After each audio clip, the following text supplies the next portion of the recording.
Muita atenção a essa pergunta aqui do Adriano. O Adriano, ele deixou aqui uma informação, na verdade ele fez um comentário, doutora, sobre o nosso último vídeo, que a gente estava falando sobre esse assunto, né, sobre o auxílio acidente, e a gente usou o exemplo, doutora, tá aqui na tela, a gente usou o exemplo de um caso de uma pessoa que, brincando, né, um homem que joga bola lá no final de semana, machucou o joelho, ficou afastado, não tinha condição de trabalhar, e aí até a recuperação, aí voltou a trabalhar. O problema é que voltou com sequela, voltou com um problema ali no joelho e não é mais a mesma coisa, né?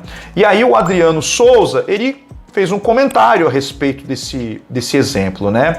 Diz que a diferença do exemplo é que logo após o indeferimento do INSS do auxílio-doença, a empresa o demitiu, doutora. E hoje não faz mais as mesmas coisas que fazia anteriormente. Tem limitações diárias, ainda que o INSS diga que estou apto ao trabalho, então tenho o direito. Nesse caso, doutora, o Adriano, ele tem mesmo o direito, baseado nessa explicação que ele deu sobre o caso dele? Sim, total. O Adriano, né, deixa eu até aqui só pra... Ele fala aqui, né, após o indeferimento do INSS, ou seja, após a alta do INSS, que disse que ele estava apto, ele foi demitido. Provavelmente ele recebia aqui um auxílio-doença comum. E aí a gente não tem nada o que se fazer sobre essa demissão, porque ela acaba sendo lícita, porque o empregado não é obrigado a ficar com ele, né, só se fosse acidente de trabalho, aí ele teria estabilidade de 12 meses, desculpa. Eu ia falar 12 anos, mas são 12 meses. Quando a gente tem um acidente de trabalho, ou seja, ou uma doença que decorre do acidente de trabalho, não precisa necessariamente você estar lá na empresa, cair um ferro e você perder a mão. Mas você trabalha digitando muito, você é bancário, por exemplo, você é telemarketing, você trabalha ali falando com pessoas, você vai perdendo a voz, você perde a audição, ou você tem DER, turno do carpo. Doença subesforço repetitivo que a gente consegue trazer o nexo causal da doença à profissão. Elas também são consideradas acidente de trabalho. No caso dele, provavelmente não era um acidente de trabalho, ele teve uma doença, foi demitido. Ok. Se ele tem uma limitação, a gente vem para auxílio acidente, é uma outra espécie.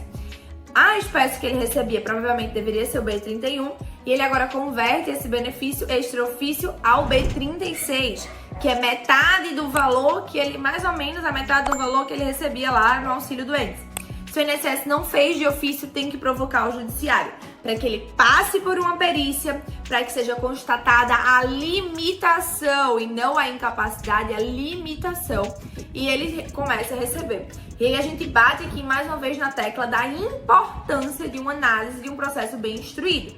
A gente acabou de ver um caso aqui que a pessoa teve um indeferimento nas duas esferas, a administrativa e judicial. Ou seja, existe ali um vício, um problema naquele processo que precisa ser sanado, porque se ele não for, vai continuar gerando indeferimentos. E ali a gente vai ter indeferimentos em massa, em massa, em massa. E a gente não vai caminhar e não vai chegar a lugar nenhum. A orientação para o Adriano é a mesma da orientação da pessoa que deixou a pergunta passada. Acho que era Silvia. Contate um advogado previdenciarista de sua confiança, deixa ele dar uma analisada no teu laudo, deixa ele ver se precisa fazer alguma alteração, se ele tem alguma sugestão. Leva no teu médico, refaz esse laudo, para aí sim a gente começar um processo de forma assertiva, clara e coerente.